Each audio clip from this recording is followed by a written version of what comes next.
कटक सदर निर्वाचन मंडली रे आज शांति श्रृंखला शेष होईछि साधारण जनता मतदान। शासनर क्षमता काहा हातमुठाकु जीव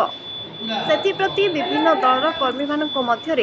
एक प्रकार प्रतियोगिता परिस्थिति सृष्टि होता देखा मिलता। अल्प केतटा पोलिंग बूथ को बाद देले प्राय अधिकांश बूथ रे पीवा पानी एवं खरारु मुक्ति पाइबा पई अस्थायी टेंट घर तैयारी होइथिला। केतेक बूथ रे ईवीएम मेसिन खराब थिबारु भोटिंग कार्य रे बाधा सृष्टि होइथिला। परे मेसिन गुडी को ठीक करा जाई पुनश्च भोटिंग कार्य चालू होइथिला। केतेक बूथ रे छोट मोट गंडगोलिया परिस्थिति सृष्टि होइतिले मध्य सेगुडी को सदर थाना आईआईसी जगन्नाथ मल्लिक निजे उपस्थित रही समाधान करथिले। प्रति बूथ रे पुलिस फोर्स मुतयन करा जायतिबा बेले पुलिस रो पेट्रोलिंग गाड़ी गुड़िक कड़ा सुरक्षा जोगाई शांति श्रृंखला रे भोट कार्य शेष कराइथिले। कटक रु गणेश बराल का रिपोर्ट संस्कार न्यूज ओडिया। फोन खेचो 1971 अनिल खड़ा रहो साधारण निर्वाचन वर्तमान मतदान सर्वसाधारण पर चली केमिति अछि आपन जाओ धन्यवाद देवी आपणकर प्रेस मीडिया बंधु मान को 2024 गणपर्व लोकतंत्र एवं संवैधानिक अधिकार सब्यस्त करने को जाई 2024 विधानसभा और सांसद क्षेत्र निर्वाचन आज भाणपुर केन्द्र 58 वार्ड तरफर मीडिया बंधु मान को शुभेच्छा जन गणेश बराल महोदय को से आपण को मो माध्यम गोटे संदेश देवा चाहे आमे भोट देवा संविधान बंचीब गणतंत्र बंचीब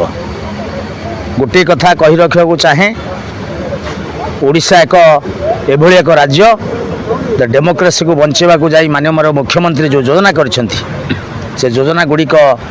जन्म ठारू मृत्यु पर्यंत राजू इधर खड़ा हो लटू योजना जन्म ठारू मृत्यु पर्यंत जो कार्यक्रम हाथ को नहीं भावुची कौटी ना कौटी केन्द्र में किए सरकार आसु न आसु गोटे वी डिमांड ऑफ द नवीन पट्टनायक ये आम चाहूँ षष्ठ थर मुख्यमंत्री हे विजु बाबू स्वप्न था 2024 साधारण निर्वाचन गोटे भाग्य परीक्षार दिन आज जार फलाफल जून 4 तारिख में प्रकाश पाए कौन भावुँ केमिति शासन क्षमता क्या वर्तमान सारा राज्य नुहे वर्तमान पूरा भारत वर्ष में मोदी लहर चलती पद्म फूल को लोक मैंने आपणई पद्म फूलर जो महक अच्छी जो प्रगतिर बास्ना से रही लोक भल भाव बारी सारी तेणुक मोदी उपर लोकंर आशा एवं विश्वास भरोसा सब रही तेणुक ये विश्वास को लक्ष्य करी आज कटक सदर निर्वाचन मंडली मध्य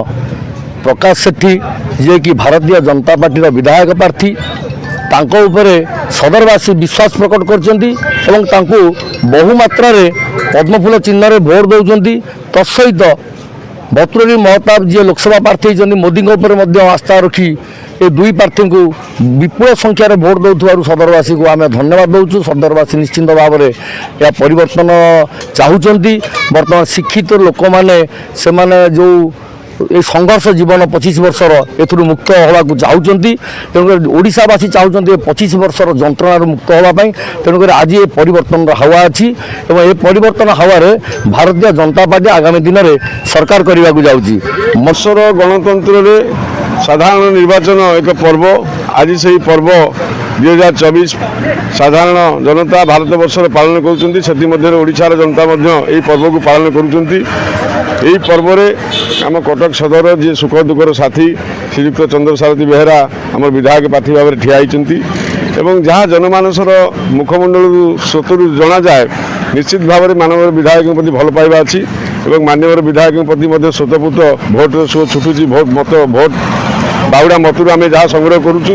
शंख चिन्ह प्रति लोक मानकर आकृष्ट अच्छी बहु मात्रा शंख चिन्ह और माननीय विधायक जनसादी कटक सदर निश्चित विजय हेबे और कटक सदर को एक सर्वांगीन उन्नति पथरे आगे ने यही आशा भरोसा आम रही आम सहित आम सभानेत्री समस्त को मोर नमस्कार।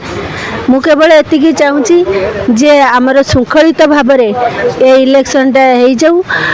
आम बूथ बहुत ସାଧା ସିଧା ଭୋଟ। ତେଣୁ ଏଠି ପାଟି ତୁଣ୍ଡ ଭଲ ମନ୍ଦ କିଛି ନାହିଁ। ଭଲରେ ଭଲରେ ଆମର ବୁଥର ଭୋଟ ନିର୍ବାଚନ ହେଉଛି। ମୁଁ କେବଳ ଚାହୁଁଛି ଯେଉଁମାନଙ୍କର ଭୋଟ ତାଲିକାରେ ନାଁ ଅଛି ସେମାନେ ଆସନ୍ତୁ, ଭୋଟ ଦିଅନ୍ତୁ ଏବଂ ଆମର ଶ୍ରୀଯୁକ୍ତ ନବୀନ ପଟ୍ଟନାୟକକୁ ଷଷ୍ଠ ଥର ପାଇଁ ପୁଣି ଥରେ ମୁଖ୍ୟମନ୍ତ୍ରୀ କରି ଆଣନ୍ତୁ। ଜୟ ଜଗନ୍ନାଥ। ଜୟ ଜଗନ୍ନାଥ।